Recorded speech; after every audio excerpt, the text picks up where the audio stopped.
Hello everyone and welcome back to Bobbin's Minecraft Let's Play featuring the FTB Infinity Evolve Skyblock mod pack. You're watching episode 11. Today I want to talk about some of the machines I set up and how they work that I set up sort of between episodes here. I will go ahead and say up front that I did not make any real progress on the Botania or the bee breeding. I did gather up some mana and I summoned a bunch of bees using the hive ascent.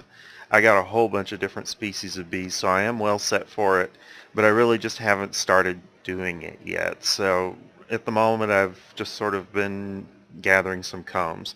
So let's set that aside for the moment. Looking at some of these machines here, this is the lasers that I set up last time. The only change on here is I did add a recipe that I told you in the last episode I would talk about this time, which is the recipe for the machine frame. A difference between the machine frame recipe and the normal recipe for a chipset. Here in the chipset I send everything to the satellite pipe, but I don't do that on the machine frame, which is a little weird if you think about it, because the satellite pipe is where everything occurs. And of course the reason I didn't do that is because I can only send 3 items to the satellite and I've got 5 items. So the solution to that is to go ahead and send them to the main chest by way of the crafting pipe, and then sort of on the other side just sort of sneak them over into the table. There is a filter on this pipe so that it will only send the specific items that belong in the table over that way. Then what will happen is it will get crafted, it will be sent back into the chest, and the crafting pipe will see it, pick it up, and send it on its way. It's as though you fed it in the other machine, but you didn't. This is actually a strategy that you can employ in a number of ways. This is kind of an indirect application because it's kind of mixed. Let me show you another machine that does something very similar.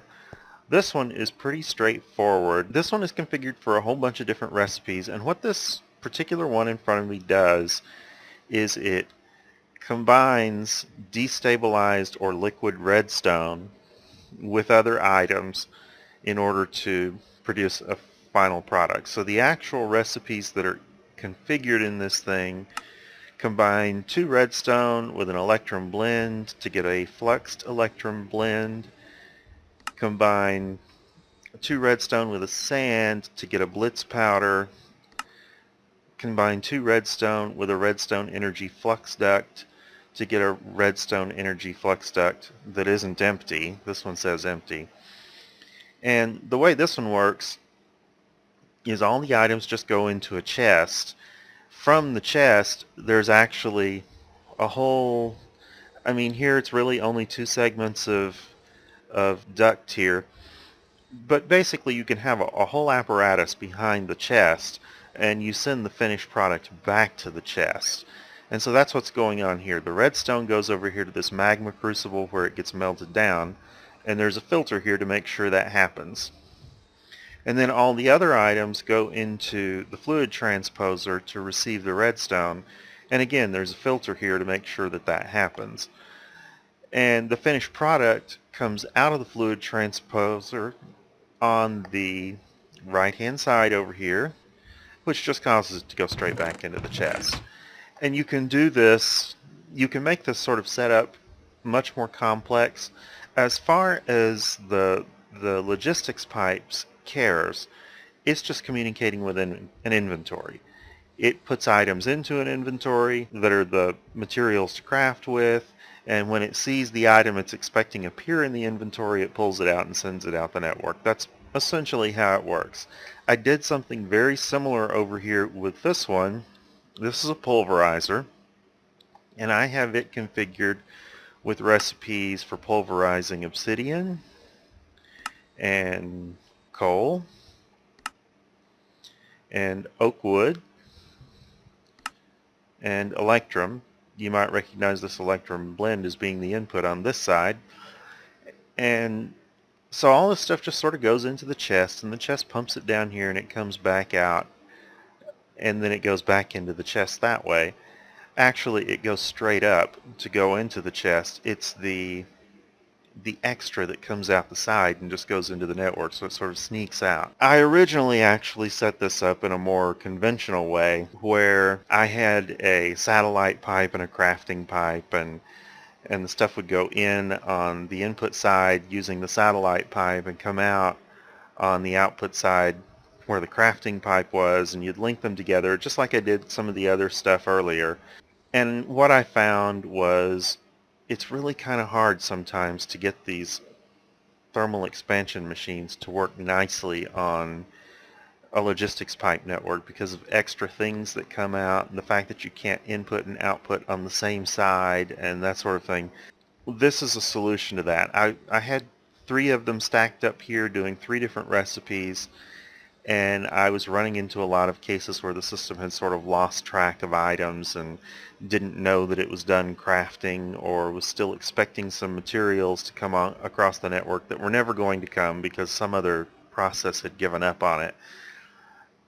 However that transpired, this is actually a nicer solution for the pulverizer, and you can expand it. I mean, you can expand it up to 8 recipes on one machine here, which is always nice. More conventionally, what you do with most machines is what I've got set up for these induction furnaces and compressor. The compressor has 4 recipes set up on it. This one is converting steel plates into dense refined iron plates. The industrial craft machines work really well with logistics pipes.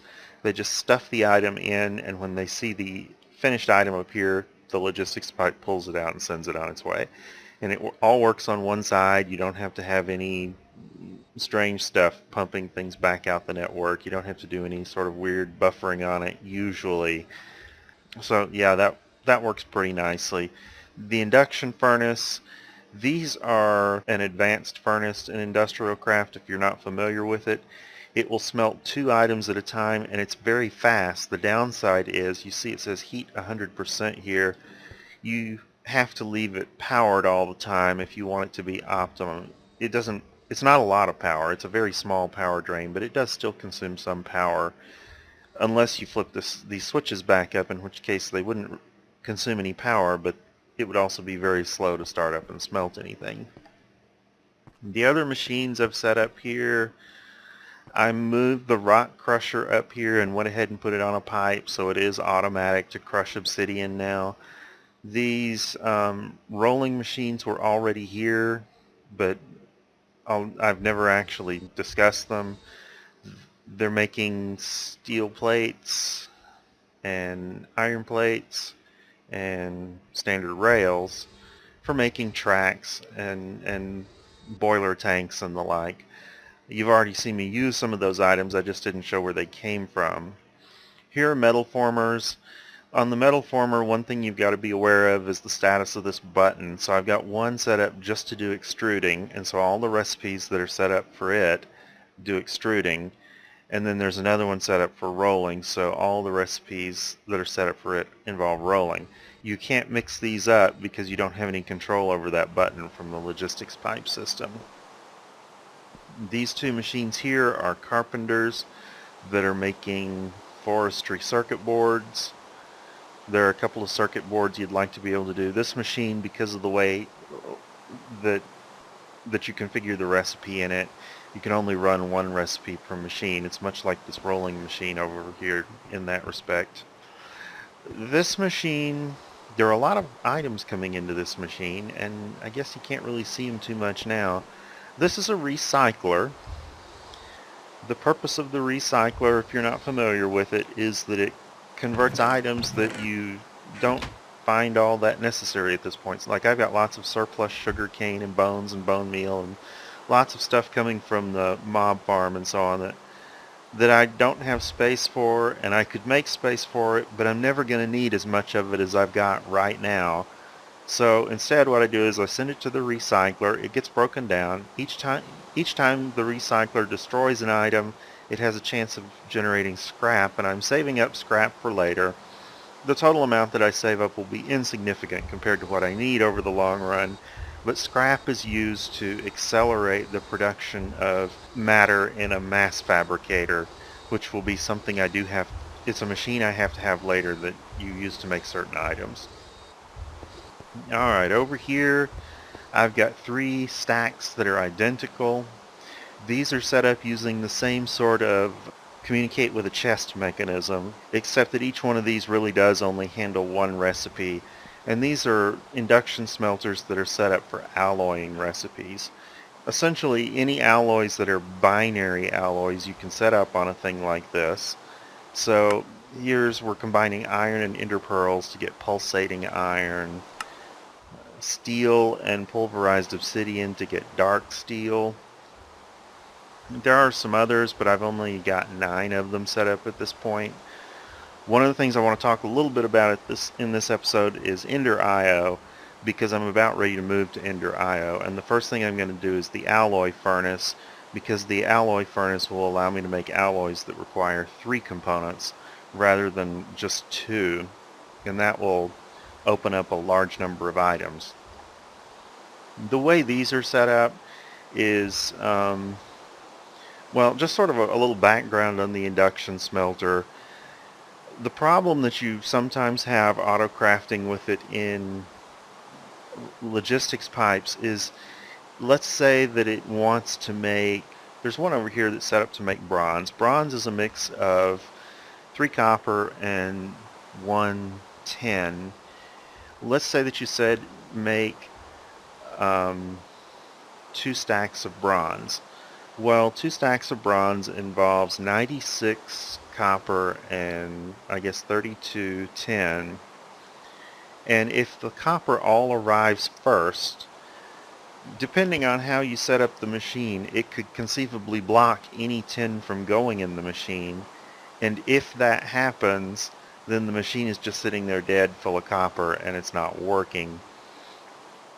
There are some other circumstances where you can run into similar problems, and what I have found to be the easiest way to just make absolutely sure these things work is to have buffering on the top in the form of a large chest, and then the items that go down, you've basically got one recipe for induction smelter, and they're filtered. So over here we have lead coming in one side and pulverized obsidian coming in the other. That recipe is for hardened glass. So this machine is making hardened glass. And up here up top there will be a recipe for hardened glass somewhere, right there, that says how much. The filters don't say that much. And when the machine finishes making it, it spits it out the back. There's nowhere for it to go but back in the chest where it gets picked up. I guess that's all I've really got up here that's new. There are a whole lot more crafting table recipes. One of the things that I would sort of emphasize in playing this mod pack is that if you want to do reasonably well and get very far in it, you do need to automate as much as you can, and that means that you really have to automate more than crafting table recipes. But like the machines that I've got up there that are doing things that you cannot do in a crafting table, you've got to be prepared to do that. There are lots of crafting table recipes as well. They're right there. The actual number of recipes that I've got configured, if we hit craft here on this, I've got almost 3 pages of things set up now that the logistics system knows how to craft. And that does not even include things like making gravel and sand that are all just sort of passively done. And speaking of passively done, I have gone and set up some improved lava generation down here. These have blazing pyrotheum under them, so they operate at 7 times melting speed, which I think is as fast as you can get. I could be wrong on that. Lava goes to a tank. It's on the network for a fluid with a fluid provider. Right now it's all being sort of sucked up by this machine that's making obsidian, endstone, and netherrack, and this is just made available on the network by a provider pipe that's underneath that you can't see. On the other side of the base, I have expanded the machinery over here. Well, we just ran past this area. This was where the previous ore production was, where it would go and make metals from cobblestone by going through all of that crushing and sieving. That's all been cleaned up and removed because I set up a new system that does a somewhat better job of it down here. I don't know. It still needs a little work because I just don't have enough gravel at this point. See, the gravel's empty. But eventually it will catch up and it will do all three components about equally. And I can probably make it catch up faster to just go and put in some more machines here. Let's say if I had 3 making gravel, 2 making sand, and 1 making dust, then we would always be full over there. But that's all this is doing. It used to end right here, but now it does have sieves. It does have machines to make ore into blocks, and then it has machines to crush it down, and pulverizing and smelting. One difference here is that before I was letting aluminum and yellorium just sort of pile up and manually dealing with it later. This actually does process both of them. The yellorium sort of bypasses the pulverizing and goes straight into the smeltery or into the redstone furnace. Actually, that's very close to what happens to the aluminum as well, because I made a decision that although I can double aluminum, it's pretty useless to do so because aluminum is not something you use a lot of, but it is something you get a lot of.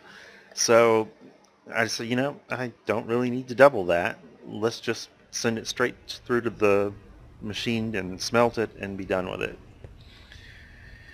The other stuff down here, this machine is an ore washing plant, and this is related to the other thing that I want to talk about today, which is setting up nuclear power. I'm about to start using nuclear power, and that means that I have to refine uranium. The first step in refining uranium is to take the crushed uranium ore,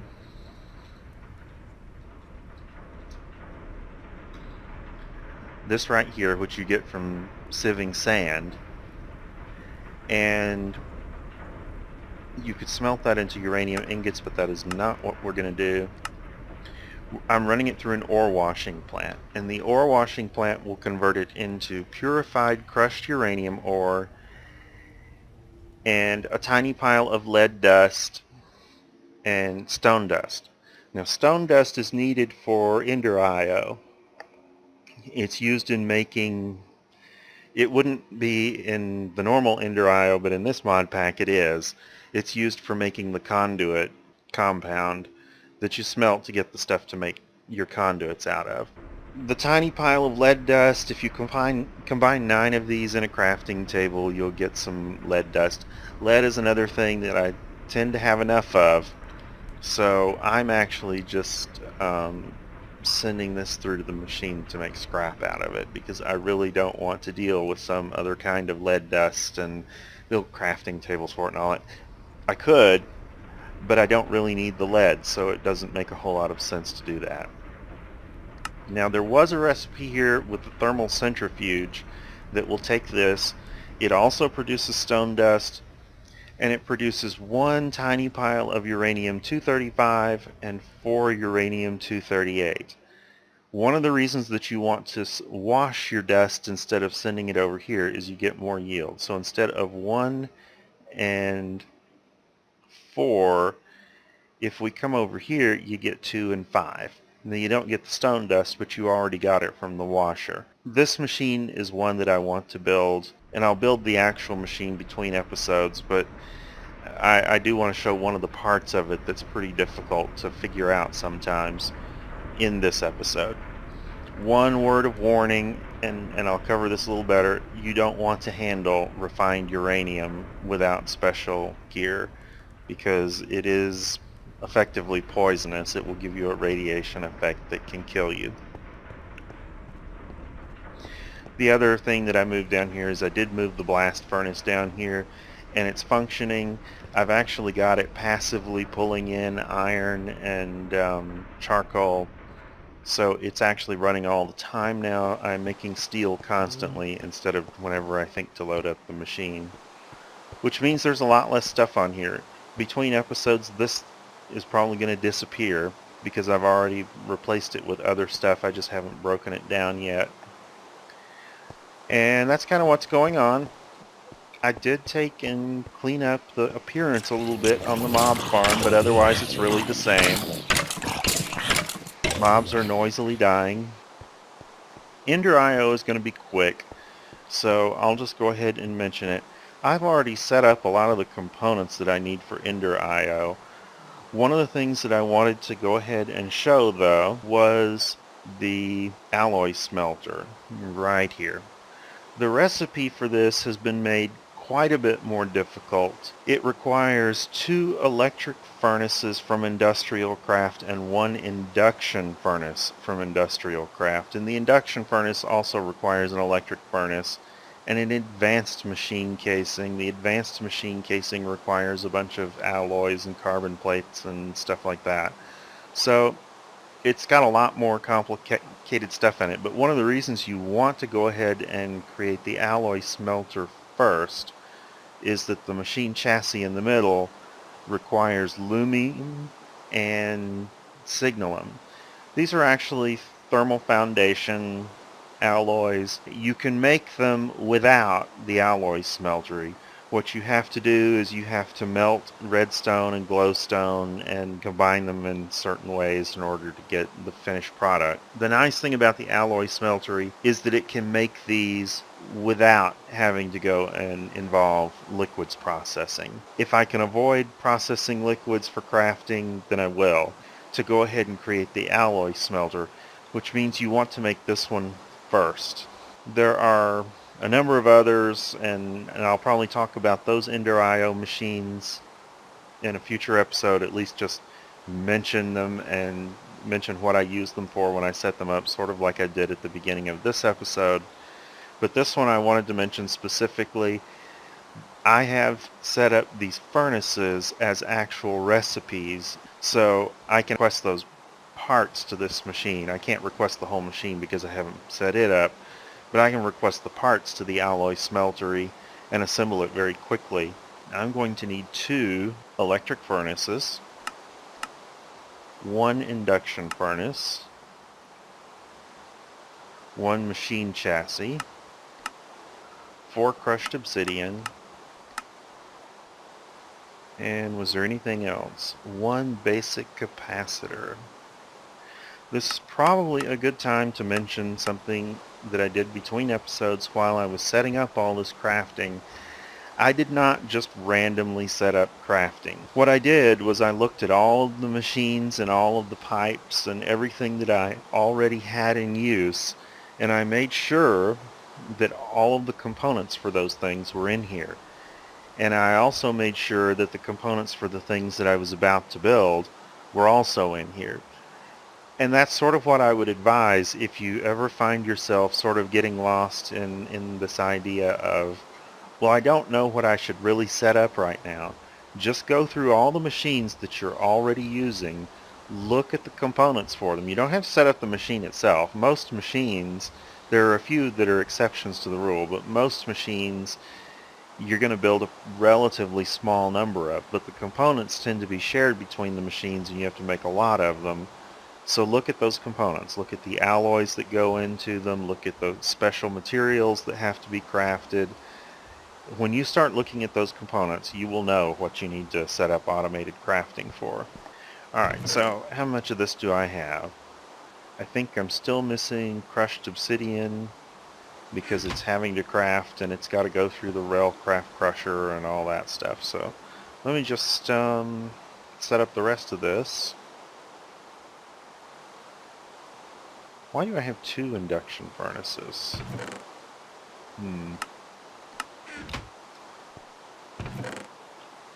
Now I do have the items and I can come over here and craft this thing.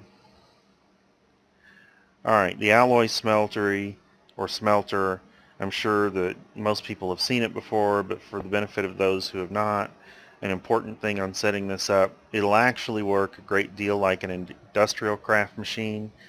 Unlike the thermal expansion induction smelter, these slots get locked in such a way that if you were to make bronze in it, for example, and you sink copper and tins, and you can do that, then once copper shows up in this one, only tin can go in those, or something else that it can make with copper.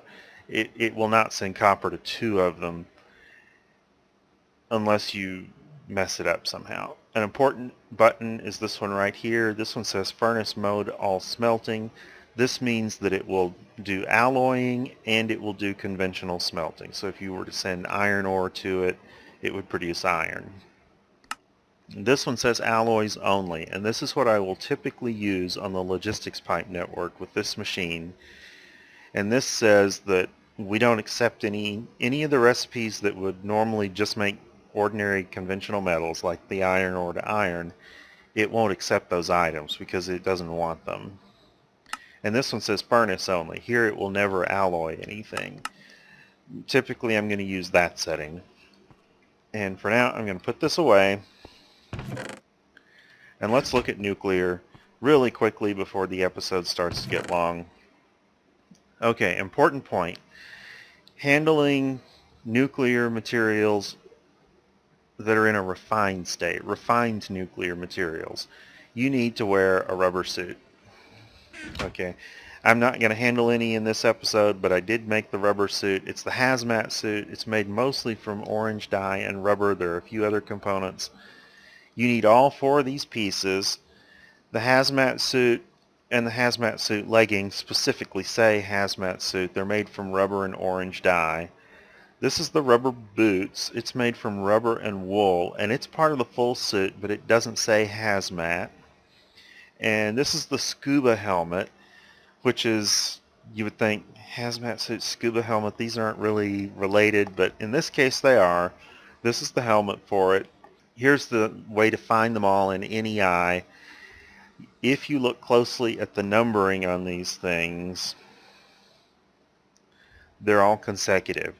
I can't promise they'll have the same number on your system, but they will all be consecutively numbered. So this one's 4160, 4161, up through 4163.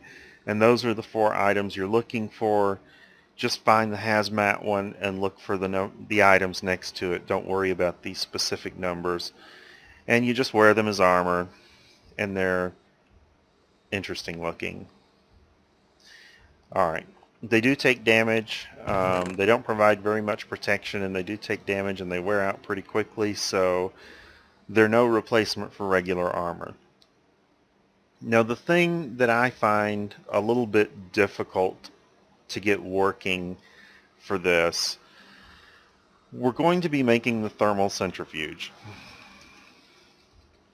And I'm not going to make the whole thing in this episode, but what I want to point out on it is specifically that this mining laser that you've got to have requires a bunch of components that are pretty conventional, but this iron turning blank has to be made in a turning table. This tells you the ratios. You basically click buttons to set 5 ratios here. They're 4, 5, 3, 5, 2, 5, 2, 5, 2, 5. Remember that or look it up. I think I'm going to need this lathing tool, and I don't think I have it. Let me make one of those. That is made from a couple of iron plates and a steel plate, I think. If I don't get it right, I'll have to go look it up. There we go, lathing tool. And despite how well I remembered that, I always have trouble with this machine, and this is why I want to show it. You need the turning table itself, but you also need this thing, some sort of kinetic generator, because the turning table doesn't take, it says power 1000 KU. Notice that that's KU, not EU. So KU is kinetic units rather than EU, which is energy units. Essentially, this thing uses an external source of torque to power it, and what we're going to use to generate that torque is an electric kinetic generator. And I'm going to try to set this up and just sort of hope I get it right the first time. I probably won't, and I'll have to play around with it. That's why I brought my trusty electric wrench, so I can pick these things up. You can pick them up without it. You can pick them up with a dolly, probably. Yeah, just like that.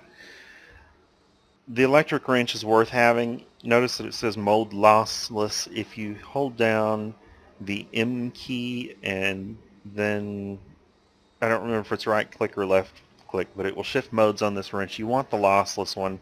This will let you pick up machines into your inventory from industrial craft without the chance of losing them. Industrial craft machines have this nice feature that you're supposed to go to extra measures to be able to pick them up once you put them down without some risk of damaging the machine, basically. Alright, so this thing is supposed to output a torque. This side sort of shows like a fan shape, and this one shows a round shape. And I don't actually know which one of these is the output. I am going to start by making the assumption that the one facing me is the output, because that's how other industrial craft machines with an output face often work. If you look at, let's say, the bat box and you place it down, it will have a dot on the side that's facing you that's the output. So let's try that. The output and the input have to face one another. This machine I'm just going to put down without worrying about that sort of alignment. And this one doesn't really have anything on it to tell me which side is the input. So yeah, I'm a little confused. I don't know which side of this thing should line up. The only thing to really go by is it's got this bar on the top of it that faces one way. And so I'm sort of going to assume that that should be lined up with this thing rather than cross angles, although that conflicts with what I just told you about how the machine's normally set up. So let me see if I can get that to do that. Alright, so I've got this machine facing into this one, if that side is the face, and I'm showing what you could think of as an internal shaft inside the machine aligned with it. Maybe that's right. So we've got electric motors. This thing has to have electric motors loaded in it. It looks like it'll take 10. I've only got 8 on hand, but I can make some more if I need to. Let's hook up some power on this thing, because this machine, the point of the electric kinetic generator is that it takes power as input and generates kinetic energy, what I'm calling torque, as an output. If you like this kind of stuff, I would sort of suggest maybe the rotary craft mod. I think it's probably a little more understandable than this anyway. Alright, so it doesn't show that it's charging. It doesn't show that it's getting any power. So, yeah.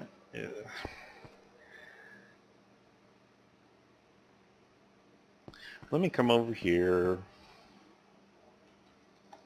I don't think it needs any more generators, but for sure, if it's full, then it will be in good shape on that.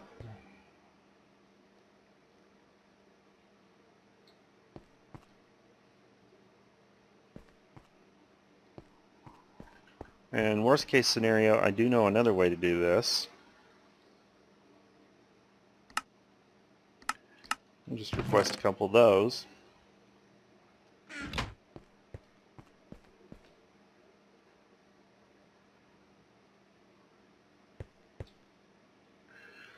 So I still don't see any power coming through here.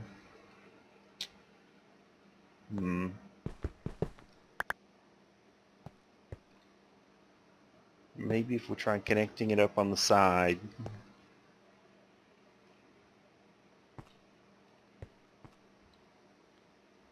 No.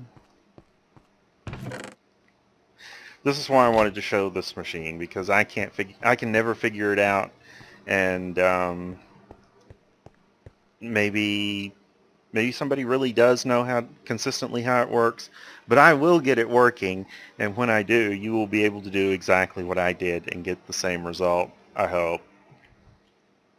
So I'm going to come over here to the bat box and charge a battery, because I don't actually have any I'm going to assume that the power connection is not working, and I don't have a spare bat box or anything like here to act as an intermediary, so let me just toss that in there. Now it definitely has power, but is it doing anything? I have no idea. Let me come over here and give it the work that it's supposed to do, just to make sure that... Okay, this bar turned red. To me, that means that we did get some power sent in here. So let's come over here and put this in here. And the recipe was 4. I should be able to click these things and make them narrow, but doesn't seem to be doing much. Okay, 4, 3, 2, 2, and I think we ran out of power here. But I have another battery down there.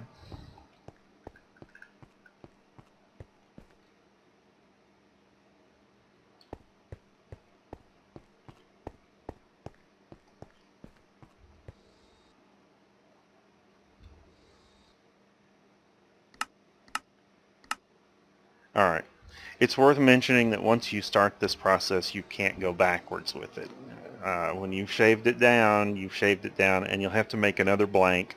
The recipe for that blank is in EnderIO, so I'm not going to cover it. It's pretty simple. But this is our finished product, so let's remove it. And then we can remove the tool and the tiny pile of iron dust. And since I have the component that I need, I can take this thing and break it down and, well, that's a little weird. There we go. Why didn't that? Oh, it's probably because it's got to be on a certain side. Alright. I can break this machine down, and now I really probably never have to look at it again, because I think one thermal centrifuge will do everything I need it to do. So, that is that machine. Somebody out there loves it. That's all I can really say about it. But with this, I have my component that I need. I can make my thermal centrifuge, which otherwise requires materials that I'm not covering because even though they might be unfamiliar to some people, they're pretty obvious in any eye. It's only this iron turning blank handle that's kind of, yeah. Alright, so I think that's going to be it for this episode. Didn't do a whole lot, but I covered a few things that I hope are useful. And in the next episode, I'll have a lot more done, and I'm going to have to think about what to do. But I probably will have nuclear going at that point, and we'll be ready to show some new stuff. So I look forward to seeing you then. Thanks for watching.